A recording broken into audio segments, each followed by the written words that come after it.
Everything you believed about Lion King leadership is upside down. Simba was called a great king, but his own son proved he wasn't. Because while Simba clung to old traditions, Kion built what his father could never dare. No one could have imagined a lion guard of outsiders united by purpose. But here are the real reasons that prove Kion understands leadership in a way Simba never will. Simba stands tall on Pride Rock, roaring into the sky just like Mufasa once did. The entire Pride Lands pauses and listens with respect. But Simba's roar doesn't solve problems. It says, "The king is here." And when real danger strikes, that roar isn't enough. He needs others to defend the land. But Kion's story is different. He carries the roar of the elders, a power far beyond anything Simba or even Mufasa ever had. When Kion roars, the voices of the great kings roar with him. It can move mountains and scatter entire armies. But that power came with a price. After Kion was scarred by evil magic, his every roar became a risk. One wrong move, and he could hurt the very ones he was trying to protect. His own friends feared it, because that look in his eyes always meant danger. Still, Kion never lost control. Even when the roar burned inside him, even when it hurt, he stayed grounded. And then something no one expected happened. Kion gave up his roar. He chose to protect the Tree of Life without the roar, because he understood the fact that true leadership isn't about power, it's about purpose. On the flip side, Simba leads from above, watching and holding on to the traditions of the past. He prefers to lead with words. When problems come up, Simba's first move is to talk it out. He likes to think and plan before acting, and honestly, that's pretty wise until it becomes hesitation. Because while Simba pauses to think, the threat is already at the gate, and a king who waits too long puts his people at risk. Kion isn't like that. He doesn't wait, he acts. He breaks tradition in ways no lion ever dared. What bigger example than the Lion Guard? It was always lions, until Kion changed that. He chose a cheetah, a hippo, an egret, and even a honey badger to join it. Because he didn't care about species. What mattered to him was what they could do. Leadership to him was never about keeping power, it was about sharing responsibility. He talks when it's right, he fights when he must, and when danger strikes, Kion is the first to take the hit, because he believes in acting at the right time. So, who's the better leader? The king who watches from a distance, or the one who walks beside his team? You decide, because while Simba leads with his title, Kion leads with his actions. Actions always speak louder. But to truly understand a leader, don't just watch them during peace. Watch them during chaos, when everything is falling apart. Simba's greatest moment wasn't the day he became king, it was the day he came back to a kingdom that was already dead.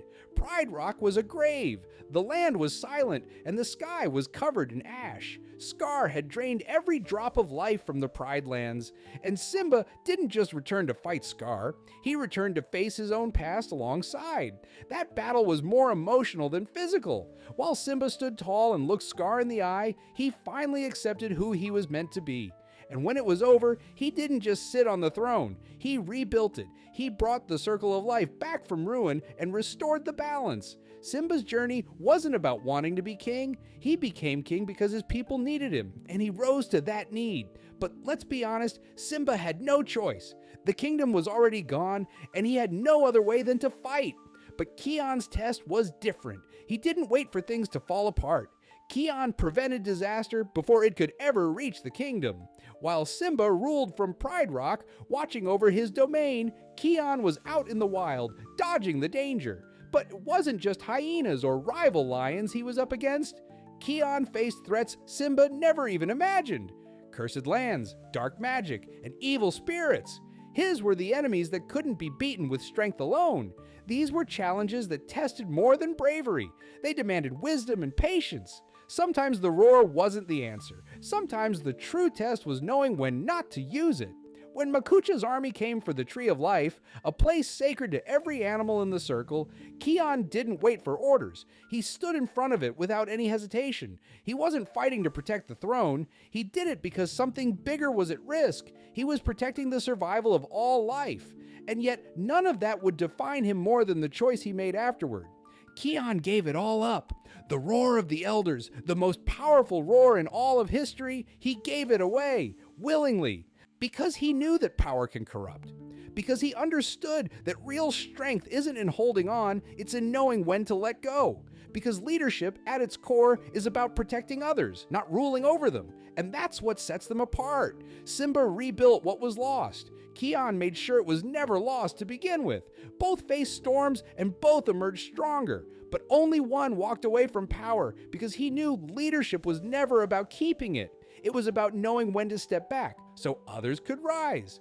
Because leadership always comes with a cost. It's never about what you gain, but what you're willing to lose. Simba and Kion both made sacrifices, but the nature of those sacrifices reveals the kind of leaders they truly are.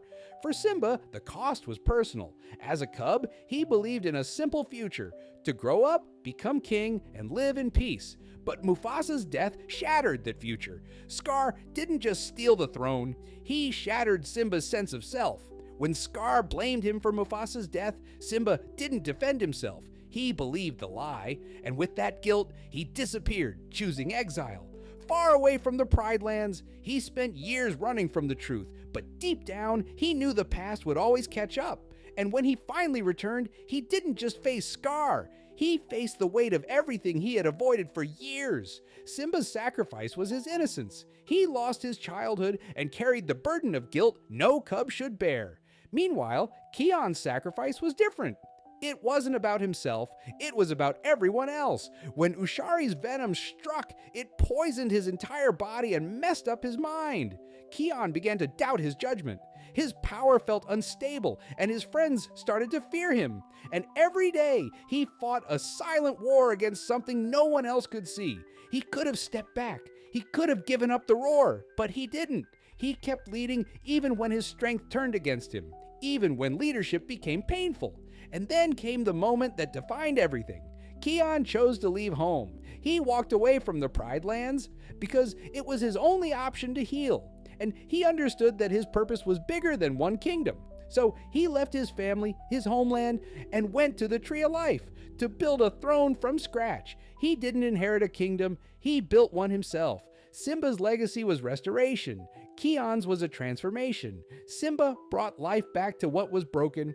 Kion redefined what leadership could look like. One rebuilt a home. The other showed that home doesn't have to be where you were born. It can be something you create for everyone. So now you've seen the difference. Simba was a king by birthright, and Kion became a leader by choice. One followed the path laid out for him, the other built a new one. But in the end, it leaves us with one powerful question. Does tradition make a king, or does sacrifice make a true leader? Drop your thoughts in the comments below.